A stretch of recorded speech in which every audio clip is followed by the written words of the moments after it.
Addunyaan kun bu'aa bayii hedduutu qabdi. Jireenya ilma namaa nama kamiifuu guuttee hin jiraattu. Addunyaa kanarratti gariin beela'ee waan nyaatu dhabee, gariin immoo nyaata argatee yerootti nyaatuu fi sammuu boqonnaa kan dhabu hedduutu jira. Akkasumallee gariin immoo hojjetee, dhama'ee, dafqee waan nyaatee bulu kan dhabu hedduutu jira. Ashamaa kabajamtoota jaalatamtoota maatii chaanaalii keenyaa Yuuyyaa anaa dhufuu baga nagaan dhuftan jechaa. Egaa akkuma viidiyoo kanaan dura argitanii jirtanitti Sa'iid rakkoo guddaa keessa akka jiru, akkasumallee nyaata dhiisee akka jiru waliin arginee jirra jechuudha. Sa'iid rakkoo guddaa keessa jira. Yoo marti keenya iyyuu quba qabna jechuudha.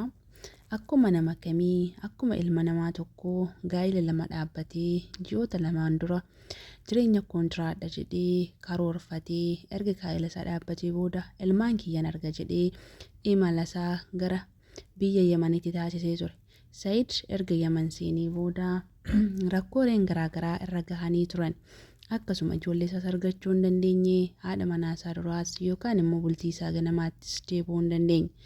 Sa'iid addunyaa kanarratti nama yeroo jalqabaatiif qormaata addaa qoramedha. Akkasuma gaa'ila lammaffaa gaafa dhaabate ayyuu mushurraa taatee osoo jirtuu Sa'iidiin gattee kan manatti badde yoo taatu sammuun isaa yeroo sanallee daraan kan cabee fi kan miidhamedha. Akkasumallee ishees mushurummaa osoo hin fixachiisiin ofii isaallee laayifii lammaffaa sana otoo seenaan hin dhamdhamiin ijoollee kiyya naaf wayyaa bultii kiyya ganamaa naaf wayya jedhee gara Yemanitti erga imaleen booda ta'iiwwan darbee hundumaa argitanii jirtu. Sumayyaan ijoollee fudhattee mana isaa, qabeenya isaa, waan inni qabu maraa guurratti irraa baddeetti. Yeroo ammaa kana Sa'iid ijoollee isaaf ijoollee isaatti nafnee, haadha manaa isaa ganamaatti illee hin hafnee rakkoo hedduu keessa jira. Akkanumallee rifaasuudhaan dhukkubsatee manoota yaalaa keessaa turtii torbee tokko olii kan ciise yoo ta'u, amma immoo yaada ijoollee isaatiin kan ka'e rakkoo cimaa keessa jira. Sa'iid baay'ee tokko miidhamee jira. Miidhaa isaa kan arguuf hin jiru. Namoonni baay'een Sa'iiditti murteessu. Namoonni baay'een hojii kee argattee jedhu. Garuu Sa'iid waan na balleesse tokko hin qabu. Akkuma ilmi namaa tokko yookaan seerri amantii isaa eeyyamutti bultii lammaffaa dhaabbatee gaa'ila lachuun nan jiraadha jedhee nama murteesse. Garuu carraa ta'eetoo jireenya isaa jeeqamtuu taatee yeroo ammaa kana midhaan, bishaan osoo hin jedhiin yookaan immoo riba gahaa osoo hin argatiin torbee lakkoofsisee jira. Egaa hordoftoonni keenya maal jettu ree? Sa'iid yeroo ammaa kana rakkoon isaa maali jettu?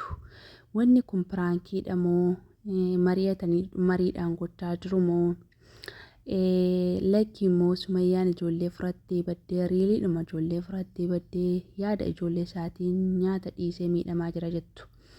Ani akka gama mataa kiyyaatti dhugaa dubbachuuf yoo ta'e bakka Sa'iid buutanii osoo yaaddanii hordoftoonni Sa'iidis taatanii hordoftoonni Sumayyaas taatanii akkasumallee deeggartoonni ayyuu warri taatan marti keessan Sa'iid dhugaadhaa.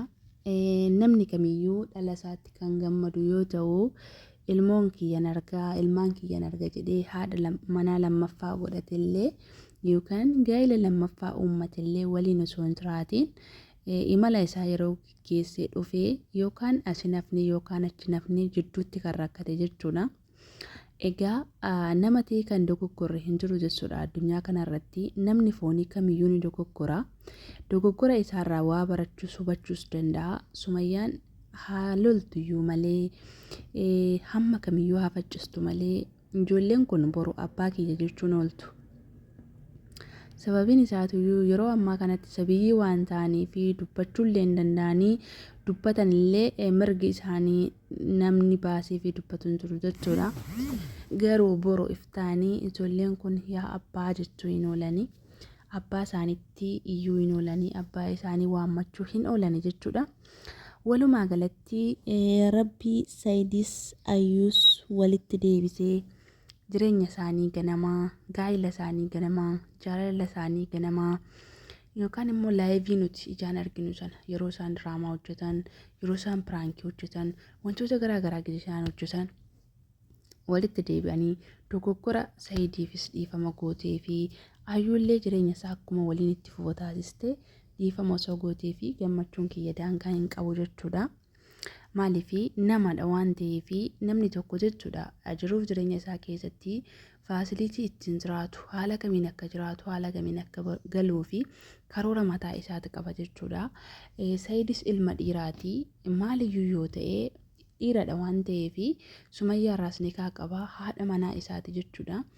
Akka haadha manaa tokkootti eeyyamuu yoo haabaattu fuudha isaatti malee kabajaan teessee jaalalaan teesseetoo maal gochuu qabdi? Saayidillee keessummeessitee yoo barbaadde waliin jiraachuu, yoo barbaanne immoo ijoollee isaatti argisiisuu qabdi malee haga kanaa isa cinquu hin qabdu jechuudha. Yoo wannichi piraankii kan hin taane ta'e Saayid baay'ee miidhamaa jira jechuudha haga kanatti. Mee itoo isiniitii jechuudha. Odoo isiniitii ji'oota hedduu even hordoftoonni viidiyoo kanaa kan taatan keessumaa namoonni ilmoo qabdan jechuudha. Ilmoo keessan oduu namni tokko sin dhorkee otoo isin jalaa dhoskatanii maaltu isinitti dhagahama? Even ilmoo dhiisaa hiriyaa keessan tokko arguudhaaf saf jettanii kaatanii yeroo dheeraa irraa fagaattanii kan turtan wayii imala karaa dheeraa deemtanii hiriyaa kiyyan arga jettanii yeroo deemtan bakka magaalaa tokkotti beellamattanii gaafa hiriyaa keessan dhabdan maaltu isinitti dhagahama? Baay'ee tokko miidhamni sammuun nama keessatti uumamuu danda'a. Dhala ofii, ilmoo ofii dhiisaati jechuudha. Ijoolleen kun immoo akkuma Saayid miidhamu kana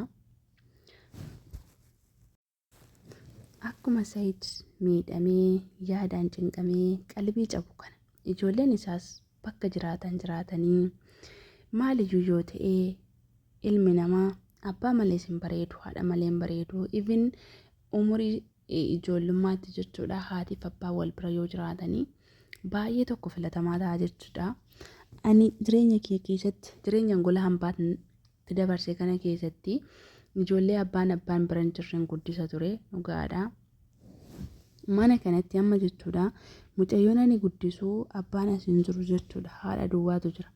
Dhugaa Waaqayyoo bari'us, kaatus, baatus, raftus, nyaattus inni haati gootuuf sun uffanni haati bittuuf, caammaan haati bittuuf, nyaanni haati order gootuuf dhugaadha itti mul'ateen beeku jechuudha. Yoo uffannee dhiqannee baanu abbaa wajjin baanaa jetti jechuudha. Yoo rafuuf kaatu abbaa waamti, yoo hirribaa kaatu jechuudha ganama ana bira rafti kilaasii kana dhuftee na kaastee waa'ee abbaa kanatti haasofti jechuudha. Hirriba keessa akka abjuutti waa'ee abbaa haasofti. Dhugaa amma yeroo Saayid ijoollee kiyya jedhu mucattii kanatti na fuuldura dhufe jechuudha. Yaanni Saayid waanuma ijoolleen sun galaana keessa jirtu, waanuma ijoolleen sun galaana qarqara jirtu itti fakkaata bara. Sammuun isaa danuu tokko raafamti bara. Otoo bakka galaanaa sana dhaqee ijoollee sana waan argatu itti fakkaachuu danda'a. Mucayyoon kun kan ishiin viidiyoo waraabdu yoo har'a viidiyoo waraabde torbee kana gadhiisuu dandeessu jechuudha. Saayid kun makiinaas qabatee konkolaataa miti xiyyaara qabatee osoo balalee Sumayyaan kun asan jira jettee aga lookeeshiniin argineefitti argachuu dhiisuu mala. Nama namaa yoo ta'e malee jechuudha.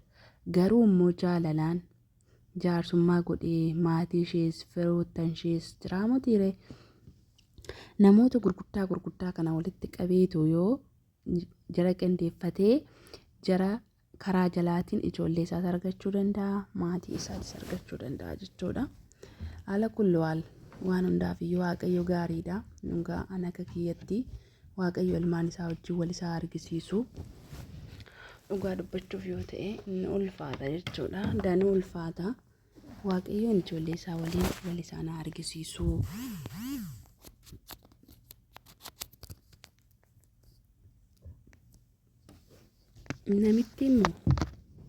Namitti Sumayyaa Rabbi garaa isheetti bishaan naquu fi Dhugaa gara tokkotti haa goru jechuudha mucaan kun. Yoo wannichi piraankii ta'e immoo akkanuma sammuu uummataa akaa jiru jechuudha. Nama eelee irratti akaayee akaa'u beektuu akkas taane amma nuti garatti goruu dhabne jechuudha. Sumayyaa yala yoo seenne Sumayyaan danuu tokko gadditi jechuudha. Nama gaddisiisti. Asii baanee lafa ayyuu deemne ayyuuni an jireenya koos dhabii abbaa warraa kootti nafni maatii kiyyatti nafni kophaa kiyya nafii jetti.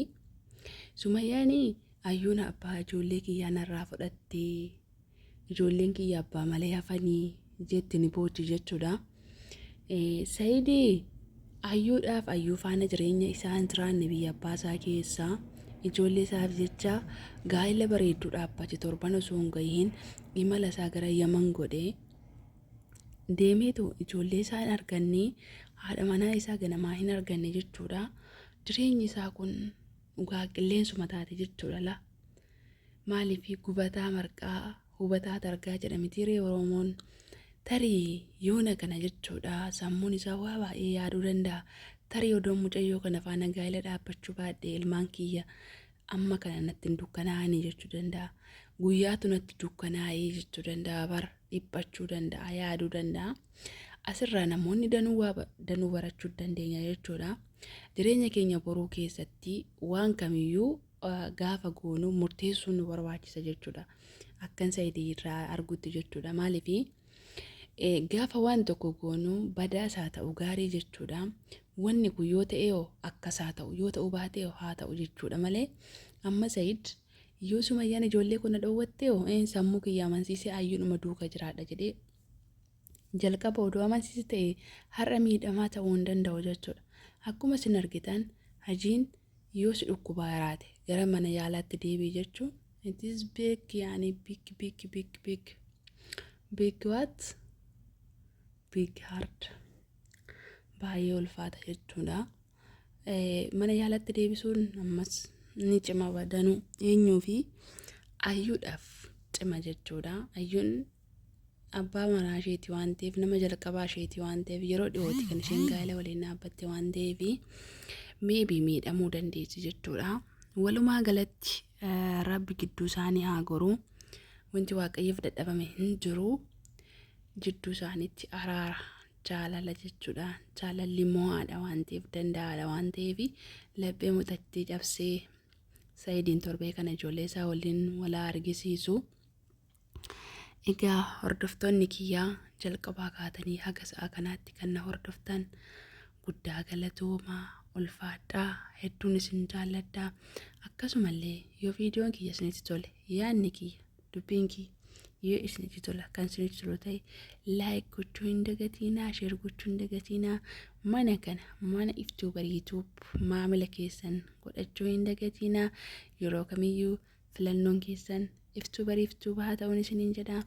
Laayik, koomentii hiriyoota keessan illee affeeruu hin dagatinaa. Akkasuma sabiskiraayib yeroo gootan dawwal milikitii caanuu hin dagatinaa isiniin jedha. Galgalli immoo galgala yaa'ii qobsaniif haa ta'u lafti galgala amma nagaatti jechuudha. Sa'aatii kana baay'ee deemee jira sa'aatiin. Dhugaa dubbachuuf yoo ta'e galgaladhaa. Qorri akkamsinitti jira. Kimamoonni madaamii kiyya qorri akkamsinitti jira. Maal keessa jirtu jabaadhaa. Barittiinis baay'ee nama sodaachisti. Yeroo nama keessa jirrus baay'ee nama sodaachisti. Jireenyumaaf abdii nama kutti. Abdii isin kutatinaa jabaadhaa. Haala jireenya biyya keenyaa gisee ilaalluu mogolee keenyatu nu laafaa. Jireenya biyya ormaa gisee ilaalluu mogoleetu nu laafa jechuudha. Yeroo ammaa kana abiddi samiirraa boba'aa jira. Addunyaanis barbadaarti. Nutis biyyi nuti amma keessa jirru kunis boroof taanitti maal akka ta'u hin beeknu.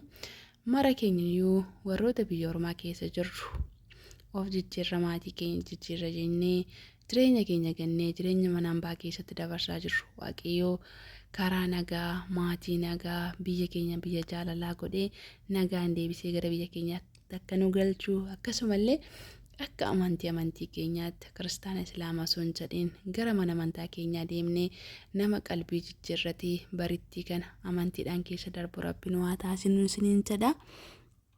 Maaliif inni ulfaatti jechuudha barittiin naaf jiraadhaa. Hedduun isin jaaladhaa. Hedduun isin galateeffadhaa. Baay'ee yeroo gaarii naaf qabaadhaa.